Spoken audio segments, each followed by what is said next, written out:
മനോഭാവം. കാണുന്നവൻ്റെ കണ്ണിലാണ് സൗന്ദര്യം. അതായത് ഏതൊന്നിൻ്റെ സൗന്ദര്യവും അത് നോക്കുന്ന ആളിൻ്റെ മനോഭാവം പോലെ ഇരിക്കും. കാക്കിക്കും തൻകുഞ്ഞ് പൊൻകുഞ്ഞെന്ന് കേട്ടിട്ടില്ലേ? സ്വന്തം എന്ന തോന്നലുണ്ടെങ്കിൽ അത് നമുക്ക് ഏതിനോടും ഒരു അടുപ്പമുണ്ടാക്കും. ഇതുപോലെ തന്നെയാണ് വാക്കുകളുടെ കാര്യവും. നാം എന്തു തന്നെ പറഞ്ഞാലും അതിൻ്റെ അർത്ഥം കേൾക്കുന്നവരുടെ മനോഭാവത്തെ കൂടി ആശ്രയിച്ചിരിക്കും. അതായത് നാം സന്തോഷത്തോടെ ഇരിക്കുമ്പോൾ കേൾക്കുന്നത് പോലെ ആവില്ല മനോവിഷമത്തിൽ ഇരിക്കുമ്പോൾ കേൾക്കുന്നത്. ഓരോ വാക്കിൻ്റെ അർത്ഥവും അത് ഉൾക്കൊള്ളുന്ന വികാരവും ഓരോ മനുഷ്യരിലും അവരവരുടെ മനസ്സ് പോലെ ഇരിക്കുന്നു. ഒരു ചെറിയ ഉദാഹരണം പറയാം.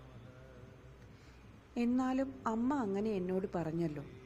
ഈ വാചകത്തിൽ 5 വാക്കുകളുണ്ട്. നമുക്ക് ഇതേ വാചകം 5 തരത്തിൽ മനസ്സിലാക്കാം. അതായത് എന്നാലും അമ്മ അങ്ങനെ എന്നോട് പറഞ്ഞല്ലോ. ഇതിൽ എന്നാലും എന്ന വാക്കിനാണ് കൂടുതൽ ഊന്നൽ കൊടുക്കുന്നത്. എന്നാലും അതിനാണ് പ്രാധാന്യം. മറ്റുള്ള വാക്കുകൾക്ക് അത്ര തന്നെ പ്രാധാന്യമില്ല. അതായത് ഏത് സാഹചര്യത്തിലായിരുന്നുവെങ്കിലും അങ്ങനെ പറഞ്ഞല്ലോ എന്നാണ് അർത്ഥം. അടുത്തതായി എന്നാലും അമ്മ അങ്ങനെ എന്നോട് പറഞ്ഞല്ലോ.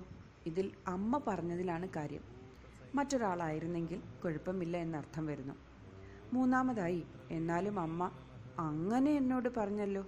ഇതിൽ അങ്ങനെ പറഞ്ഞതാണ് പ്രാധാന്യം. നാലാമതായി എന്നാലും അമ്മ അങ്ങനെ എന്നോട് പറഞ്ഞല്ലോ. ഇതിൽ എന്നോട് പറഞ്ഞതിലാണ് പ്രാധാന്യം. മറ്റൊരാളോട് ആയിരുന്നെങ്കിൽ കുഴപ്പമില്ല.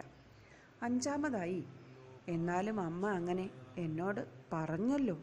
ഇതിൽ പറഞ്ഞതിനാണ് പ്രാധാന്യം. തെറ്റിദ്ധാരണകൾ ഉണ്ടാകുന്നത് ഇതുപോലെയാണ്.